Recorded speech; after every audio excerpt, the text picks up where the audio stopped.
새벽 1시 반쯤 끙끙거리는 아내가 날 깨웠다. 배가 아프다고 했다. 난 깨지 않는 잠과 사투를 벌이며 아내에게 잠투정을 부렸다. 우리는 일단 중대병원 응급실로 가기로 했다. 아내는 아픈데 나는 옷 입는 아내에게 투정을 부렸다.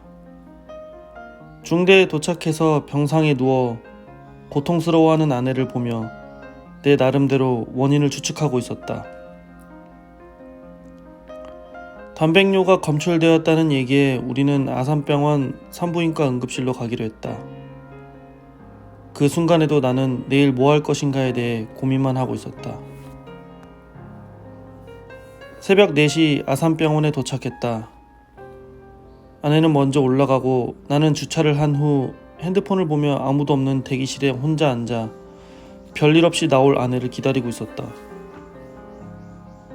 그러다 갑자기 아내의 이름과 보호자를 찾는 소리가 들렸다. 그 순간 아내가 어디론가 실려가고 있었다. 나는 정신없이 쫓아갔다. 그리고 아내의 눈을 보고 말았다.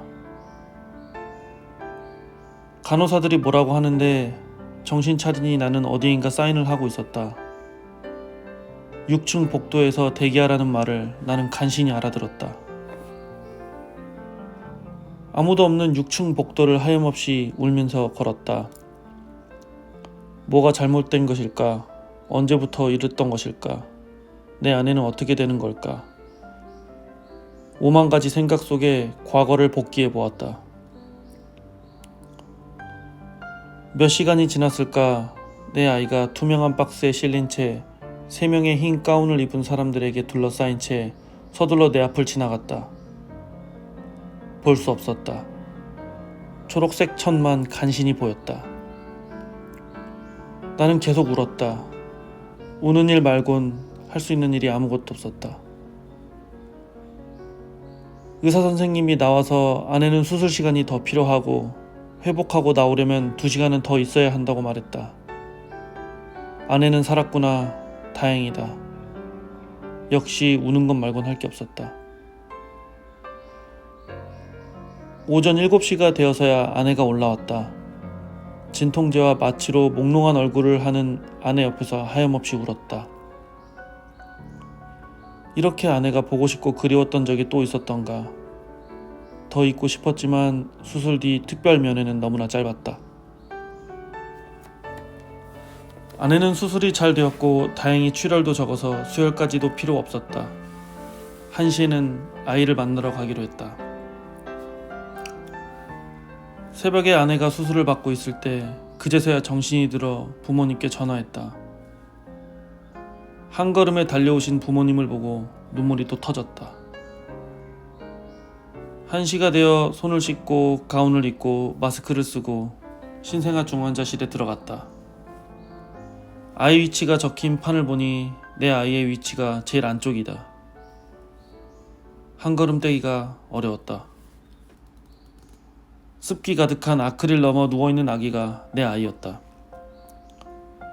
아이의 발이 제일 먼저 보였다.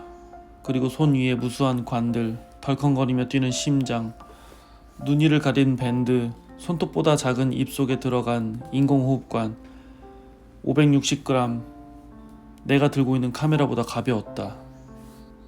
의사 선생님이 나오셨다. 설명을 하시는데 머릿속이 또 하얘진다. 뇌손상, 심정지, 폐손상, 장기손상, 12시간에서 24시간이 고비, 회복이 되어도 남는 후유증. 이걸 아내에게 어떻게 전해야 할까? 눈물이 앞을 가렸다. 멍하니 바라보다 사진을 몇 장 찍었다. 내가 할 수 있는 유일한 일이었다. 내 아이는 어떻게 되는 걸까? 희망을 가져도 되는 걸까? 사실을 전하는 의사의 잔잔한 음성에 말문이 막혔다. 무엇을 질문해야 할까? 혹시나 가망 없는 얘기를 할까 질문조차 하지 못했다. 아내에게 아이가 찍힌 사진을 보냈다. 아내는 처음으로 그렇게 아이를 보았고 오히려 슬퍼했을 나를 위로해줬다. 난 그게 너무 슬프고 가슴이 아팠다. 가슴이 찢어질 정도로 슬프다는 게 뭔지는 조금은 알 것 같았다. 불과 근처 거리에서 우리는 카톡으로 서로를 위로했다. 사실 위로를 받았다. 난 아이의 상태에 대해 사실을 얘기했고 아내는 나를 또 위로해줬다. 아내와의 면회 시간까지 너무나 많이 남았다. 무슨 핑계라도 대고 한 번 더 들어가 보고 싶었다. 6시부터 주어진 2시간. 우리는 마치 첫 만남 같은 면회 시간에서 서로를 바라보며 울었다. 아내는 아이를 생각하며 나는 아내의 눈을 보며 아내가 자책하는 모습에 가슴이 산산조각 나는 것 같았다. 나는 아이의 상태를 다 알려주었다. 아내는 울고 난 아내를 보며 울고 내가 감당할 수 없는 초현실적인 슬픔에 나는 무기력했다. 오늘 밤 당장 아이가 떠날 것만 같아서 난 병원에 있고 싶었는데 아내와 부모님이 말려서 집에 가기로 결정했다. 집에 가는 길에 한참을 생각했다. 집에 도착해서 문을 열어보니 집안은 아직도 행복의 흔적이 가득하다. 나만 달라졌다. 오늘 일어난 모든 일이 꿈만 같았다. 당분간 못 올 터이니 설거지를 하고 3일 정도 입을 옷과 아내 속옷, 화장품을 챙기고 씻었다. 아내가 병원 가기 전 그대로의 침대에서 정말 큰 소리로 울었다. 오늘 하루 너무 울어서 눈물이 안 나오는데 그래도 울었다. 도저히 그 자리에서 잘 수가 없어 거실 소파에 누워서 잤다.